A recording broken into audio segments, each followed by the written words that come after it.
Hello, and welcome to Encircled, the Halbe Pocket Podcast.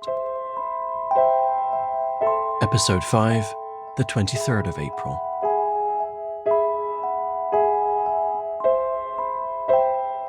In the early hours of the 23rd of April, Field Marshal Keitel arrived at 12th Army headquarters to meet with General Wenck. Now, the differences in style between the two men couldn't have been more stark. Keitel was a prime example of a Hitler sycophant.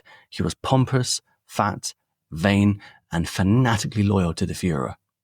Wenck, on the other hand, cut a striking figure who, despite a full head of silver hair, looked young, and he was held in high esteem by his officers and men alike. Most of all, in a post-Stauffenberg plot world, he was a real rarity in the Wehrmacht.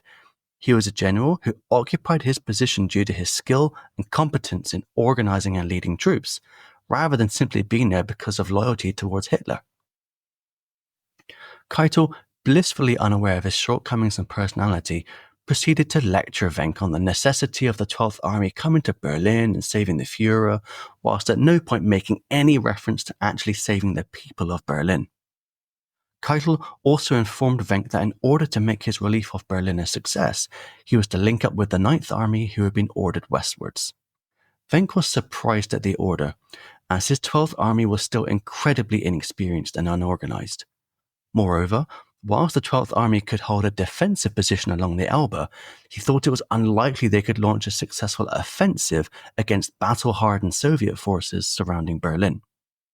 Wenck patiently listened to Keitel as he ranted and raved about the duty of saving Hitler.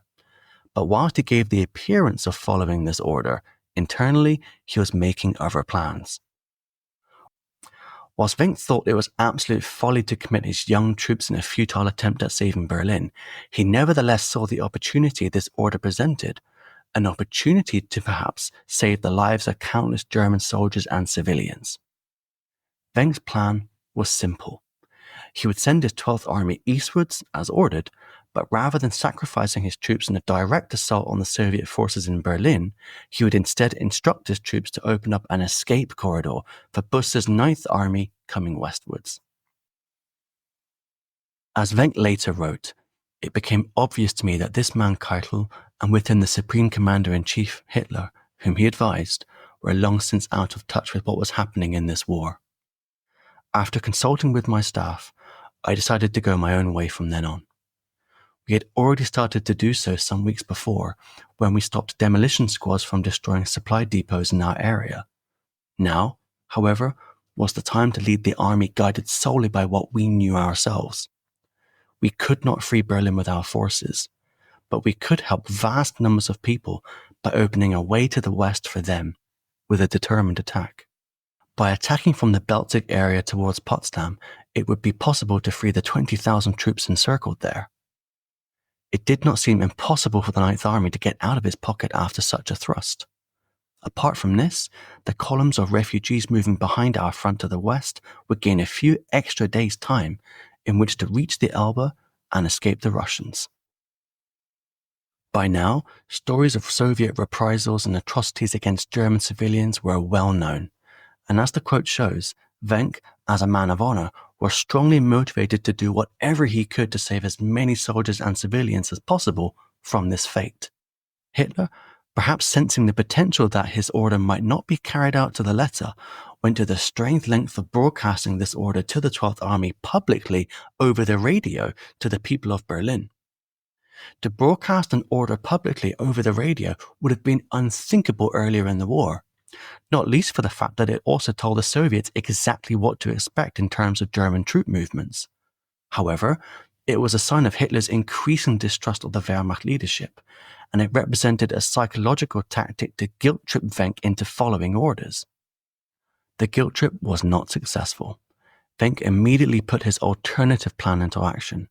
He issued orders outlining how part of the 12th Army would advance towards Potsdam, whilst the main bulk of his forces would head in a southeasterly direction around Potsdam, and instead head towards the Bielitz and Treuenbrietzen area to link up with Buss's 9th Army. Wenck addressed his troops, telling them that it's not about Berlin anymore. It's not about the Reich anymore. Their task would instead be to save as many people as possible from the Russians. And this honesty and righteousness of cause led to a real feeling of responsibility and comradeship amongst his inexperienced troops. This was vital given the difficulty of what he was asking them to do.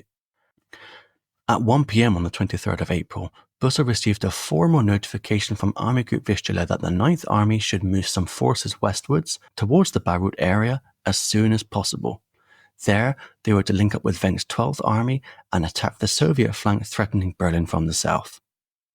To enable this, a partial withdrawal of Busse's southern flank away from the Oder and towards the Schwilochsee and Burg areas was also granted. This was the withdrawal order which Busse had been waiting for. But, like Wenck, Busse was no idiot, and he had no intention of following this order to the letter. He knew it was madness for the 9th and 12th armies to attempt a joint attack on Berlin, so he ignored that part of the order. But the part about withdrawing his forces westwards? This part Busse seized upon, and he immediately ordered a retreat of all of his forces westwards so that they could surrender to the Americans in the west. However, retreating would be easier said than done. Busse, from his headquarters at the train station at Scharmützelzee, south of Fürstenwalde, looked at the map and started plotting an escape route to the west. Most of his forces were spread out trying to hold a long defensive line from Königs Wusterhausen all of the way down south to Cottbus. To reach Wenck successfully, Busse would have to disengage all of these forces and send them on a long march westwards through marshlands, rivers, and dense forests. Standing in their way would be Konyev's 1st Ukrainian front, while Zhukov's 1st Belarusian front would be chasing them in the rear. To get to the Belitz area as quickly as possible, they would have to move day and night, and as there was a lack of transport vehicles due to the dwindling supply of petrol, most of the 9th Army would have to move on foot. To make things worse, there were thousands of refugees clogging up the roads, and they themselves needed food and protection. Oh, and there was constant harassment from the Red Army Air Force all along the way. The retreat was made even more difficult by Hitler's decision to task Weidling's 56th Panzer Corps with the defense of Berlin. Now, whilst the 9th Army had been separated from the 56th Panzer Corps for a few days by this point, the Panzer Corps could still have been used to engage the 1st Belarusian Front armies on the outskirts of southeast Berlin. This would have tied down the Soviets there and allowed the rest of the 9th Army's northern flank to disengage and start their trek westwards without further direct harassment from Zhukov's forces. The 9th Army's withdrawal from the eastern and southern fronts was helped, however, by the waterways of the lower and upper Spreewald, which presented substantial obstacles for the Soviets to overcome in their pursuit of the retreating German troops. But these waterways weren't guaranteed to stop the Soviet advance. For instance, 9th Army's 5th Corps were able to establish and temporarily hold a defense along Lupton, Teupitz and Halbe.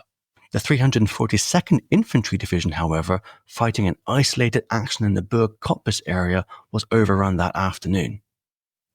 If the task of withdrawing his forces and linking up with the 12th Army wasn't hard enough, the situation was compounded by the fact that Hitler issued revised orders later that evening to Busse, demanding that whilst the 9th Army should link up with Wenck and attack from the south, it must nevertheless hold on to as much defensive territory as possible between Frankfurt-Oder and Cottbus. What was not explained in the order, however, was exactly how the 9th Army was to do this, given that its strongest units were supposedly going to be sent westwards to link up with Wenck's army. Very helpful. But these contradictory orders from high command mattered little to Busse, as by now he had had enough. Busse ignored the order and didn't even reply. He was now fully committed to saving as many of his troops as possible, and he saw that the only feasible route his troops could take was to go through Halbe. Wenck and Busse held a telephone conference and confirmed the plan of action. Wenck ordered his forces to move eastwards and to prepare to receive the 9th Army, whilst leaving only a minimal force to remain on the east bank of the Elbe to keep an eye on the Americans across the river.